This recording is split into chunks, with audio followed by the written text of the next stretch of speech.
Shucks! Lagi tayo magpipray. Yes, hello po mga kapuso. This is Paul Salas at kung nakikita nyo naman, nandito tayo ngayon sa set ng Shining Inheritance as I play the role of Francis Abrigo. Hello everyone, ako po si Dave Bornea at ang character ko po dito ay si Archie. Hi mga kapuso, ako nga pala si Kirin Alcantara at ang aking role dito sa Shining Inheritance ay ako si Joanna de la Costa, ang pinakamabait sa lahat.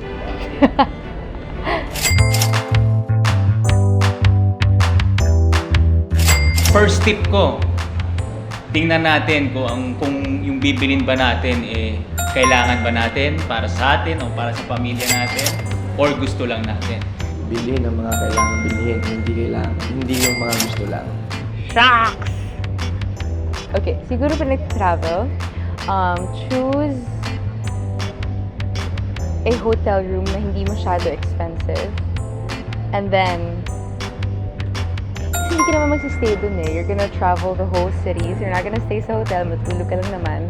So choose a hotel na budget-friendly. Kapag ka nakita natin at na-realize natin na gusto natin, siguro iisipin natin, no, kung talagang kaya ba natin siyang bilhin ng 3 beses sa budget natin or sa ipon natin.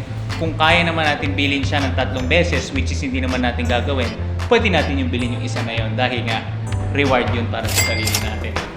Isulat or i-track lagi yung mga binili mo for you na makita yung saan napunta yung mga pera mo. You can use discount codes! Yay! Syempre, meron yan sa, di ba, Lazada and all of those online shopping. And promo codes. Kung need naman ito at nakikita mo investment para sa iyong career or para sa iyong personal na buhay or para sa pamilya mo, I think kahit gaano siya kamahal, basta kaya mo, tingin mo kaya mo, I think bigay ng Lord yun sa'yo.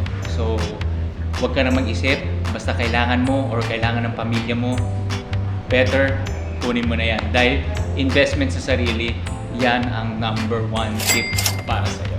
Alcansya. Yes, actually guys, you know what? Nag-work talaga ang Alcansya ever since. Kaya maganda talaga na ever since bata pa lang tayo, yun na yung parang itinuro sa atin na ating mga magulang or ng mga nakakatanda sa atin na kailangan natin magkaroon ng Alcansya. Because in a way, nakakatipid din tayo. We know how to discipline ourselves when it comes to money. Huwag kang magtitipid pagkadating sa sarili mo, sa pagkain at para sa pamilya mo. If you have credit cards, don't use your credit cards that much. Ako, I forgot kung sino yung nagsabi sa akin nito, but just use your credit card sa mga emergency. Use your debit card.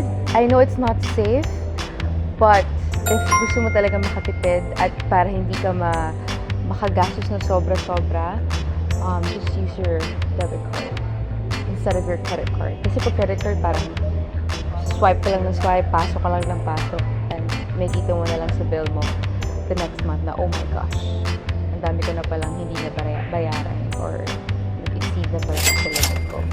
Oh, shop sa sale section. Yes. Or sa thrift shop or /ukay-ukay. There's no shame in that. Ako, ginagawa ko pa rin yun. Kasi, guys, may mga treasures or gems talaga sa ukay-ukay or sa thrift shop. So, yeah. Ang tipid naman minsan sa mga bagay na gusto lang natin or minsan yung mga dinidream natin. Darating yan, guys. Basta, lagi tayo mag-pray at tingin natin kay Lord. Ibibigay niya yan sa tamang time. That's it. Sana po may natutunan kayo mga kapuso.